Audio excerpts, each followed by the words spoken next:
me intensitetin më të madh për shkak të numrit të madh të çështjeve. Ndodh shpeshherë që mund të kesh qoftë edhe një nen në një ligj për ta ndryshuar për shkak sepse bën pjesë në ato setin e parakushteve të kritereve që duhen parë. Shtuar këtu, në mungesë edhe të një komunikimi ditën e njëjtë kur kemi pas konferencën e kryetarëve, dua të rikujtoj, unë nuk bëj ultimatume, nuk jam natyra e njerëzve që bëjnë ultimatume, por kam bërë një kërkesë kolegëve deputet të grupit parlamentar të Partisë Demokratike që të reflektojnë sa i përket detyrimit që kanë për të zbatuar vendimin e Kuvendit të Shqipërisë për ngritjen e Komisionit Posaçëm të Reformës Administrative Territoriale. Pra, kemi rënë dakord, kemi ngritur një komision. Kemi rënë dakord që kemi vendosur parimin e paritetit, të barazisë dhe po ashtu të bashkëdrejtimit, e përpasoj kur kemi thënë bashkëdrejtimin, edhe çdo shkresë që niset nga njëri prej bashkëtarëve duhet të kundërfirmoset nga bashkëtari tjetër.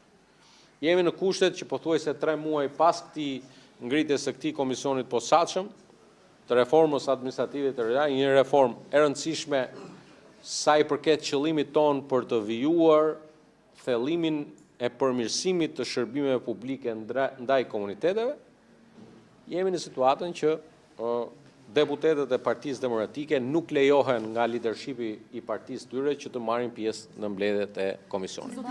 Ta mbaroj fjalinë e fundit që pa u prishur kohën juve dhe besoj e shpresoj që sot në mbledhjen e komisionit posaçëm të reformës administrative territoriale, jo vetëm deputetët e opozitës të jenë prezent, por të marrin dhe detyrat brenda kompozicionit dhe detyrave të këtij komisioni, në mënyrë që nesër në seancën e Kuvendit të mos jemi të detyruar të vendosim mekanizmat zhbllokues të kësaj situate. Mekanizëm zhbllokues po e vendosni vetëm tek Komisioni i Reformës Territoriale apo do të vijohet edhe tek Komisioni i Reformës Zgjedhore? Tani po, unë kam sqaruar këtë, megjithatë faleminderit për pyetjen. Si hapi parë, ky mekanizëm zhbllokues do të aplikohet tek Komisioni i Posaçëm Reformës Administrative Territoriale. Nesër. Po unë besoj që do ketë një reflektim. Nëse nuk ka reflektim dhe Shqipëria është e detyruar që të ndërmarrë edhe një reformë të thellë zgjedhore, lexoni të gjitha raportet e progresit, qoftë këto të komisionit apo dhe raportet tjera. Shqipëria është e detyruar të adresojë rekomandimet shumë vjeçare të Odirit sa i përket zgjedhjeve. Rekomandimi i qëndrueshëm është gjithë përfshirje dhe dialog. Çfarë do bëhet dialogu përveç kushteve në fund? Unë mendoj që gjithë përfshirja dhe dialogu e ka para kusht të vetin pjesëmarrjen. Pra, me këtë dialogoj, cilin të përfshi nëse ai nuk vjen. Po nëse ju nuk jeni për shembull zonën Balluku, një vendimarrje të shpejtë, mandatat që ta kushtozojnë apo unë sa i përket kësaj se ju e keni të thjesht këtë që jemi duke folur për një çështje të shkoni ke një çështje tjetër. Unë lutem. E para s'ka asnjë lidhje këto të mirat ja fare. E me që e tha të çështje, po ja rikujtoj një diskutim shumë të frytshëm që kemi bërë në Këshill të Mandateve për një arsyetim që mendoj nuk kam 99% drejt, kam 100% të drejt. Sa kohë që Kuvendi i Shqipërisë është pal në gjykatën kushtetuese për këtë çështje, Kuvendi i Shqipërisë duhet presi gjykatën kushtetuese. Ose janë çështje të ndryshme. Po mirë. Thash, unë do konsultohem dhe me ju kur të marrë në qendrim, por në vlerësimin tim ky është qendrimi. Zoti Balla, pse ka një kohë tjetër për reformën zgjedhore dhe një kohë tjetër për reformën territoriale? Pse ju zgjidhni territorialen të vini një kohë më të shpejtë? Faleminderit Siona.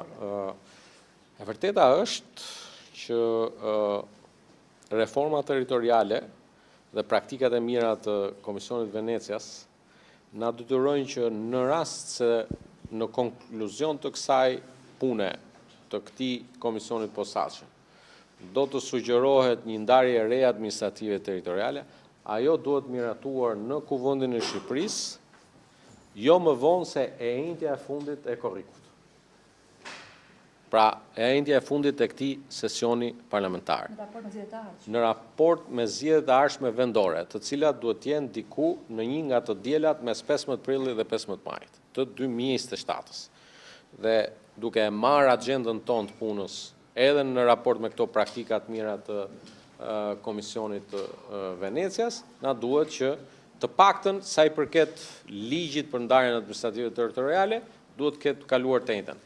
Këtu ka prap, se paketa nuk është vetëm ndarja administrative territoriale, çështja e ndarjes kompetencave, çështje të ligjeve që ndërlidhen edhe me financimin e me projektet e me gjithçka tjetër. Ato mund marrin kohë dhe sesionin e tretë të kësaj legislature. Por sesioni i dytë i kësaj legislature, nëse do të ketë, se unë nuk e di, nuk parashikoj dot, komisioni ndoshta nuk vjen me propozime. Kemi pasur në 2022-shin, mbani mend, një komision që dështoi. Po ky nuk është rasti kur komisioni nisi nga ne. Faleminderit.